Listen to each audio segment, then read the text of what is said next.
Hello, heroes and Zargons.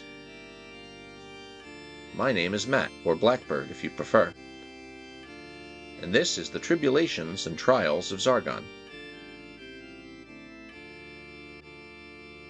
a series which details the many ways in which the Emperor's heroes foil Zargon and his minions in their plots to conquer the Empire.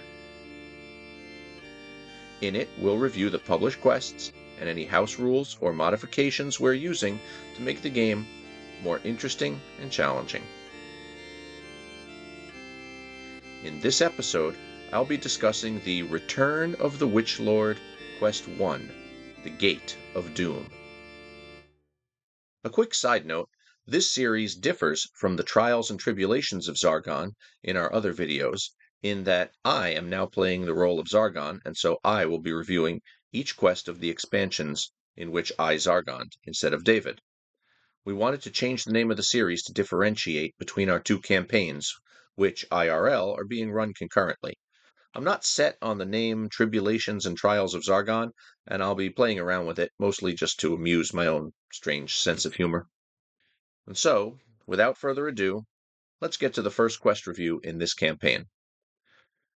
The Witchlord is the enemy that the heroes encounter at the end of the original quest pack. The first time the heroes meet the Witchlord in Quest 12, Barak Tor, Barrow of the Witchlord, he is invulnerable. Luckily, the hero's goal is not to face him, but instead to find the Star of the West item for Mentor.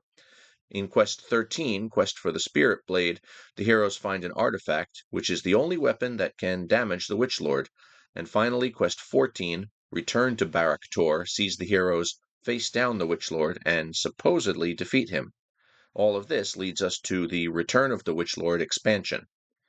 Mentor begins with an opening speech about how the Witchlord was not truly defeated, and instead escaped to the fallen city of Kalos.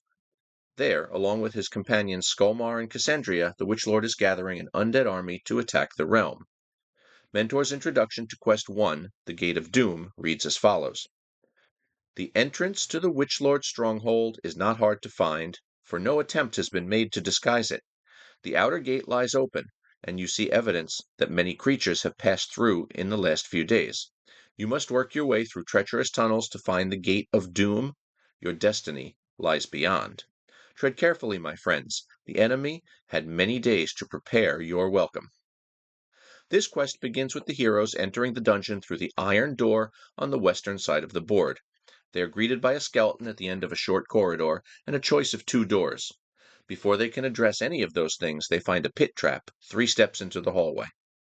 After dispatching the lone skeleton, the heroes can choose to open a door which will lead to 2 rooms in the northwest quadrant, or a door which leads to 2 rooms in the southwest quadrant. Their choice doesn't matter, however, because as soon as either door is opened, a trap is sprung, which opens all 4 of those rooms and lets all of the monsters in those rooms attack at once. If the heroes manage to survive this ambush, they can explore the 2 southern rooms to find a dead end before discovering that the only path forward is through the northern rooms. This leads the heroes into the corridor around the center room, where they have a number of options for how they would like to proceed. 3 rooms, 2 in the southwest quadrant and 1 in the northeast quadrant, are available to be searched, as well as the northwest and southwest corridors. All of these options are dead ends, where the heroes will encounter traps and undead enemies. The correct way out of the dungeon is through the southeast quadrant, which is accessible to the heroes by either the secret door in the center corridor or the normal door in the southeast corridor. Fighting a few mummies and dread warriors will send the heroes into the eastern corridor and through the wooden door, marking the end of the quest. This quest is a great introduction into the Return of the Witchlord expansion pack. The story is laid out clearly, and the heroes are explicitly warned to be careful because of the welcome that the Witchlord may have prepared. They do indeed encounter an ambush of mostly undead monsters right off the bat, making this one of the few times in Hero Quest that the action on the board accurately reflects the words on the page. Mechanically, the ambush represents the most dangerous part of the dungeon, and it's placed right at the beginning when the heroes are fresh and most likely to survive.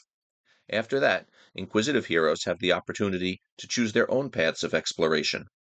A good balance is struck between danger, in the form of traps and enemies, and reward, in the form of treasure both scripted and drawn from the treasure deck. If you're playing this expansion with heroes who are relatively new, this quest works great. If your heroes are grizzled veterans who've had the opportunity to buff up a bit with gear or homebrewed skills, maybe some of those skeletons become skeleton archers from later expansions, forcing the heroes to strategize a bit more in the battles. Either way, David's heroes made short work of this quest and had a good time while doing it. If you've got any other thoughts on the hero's journey through the lost city of Kalos, we'd love to hear them. See you in the next one.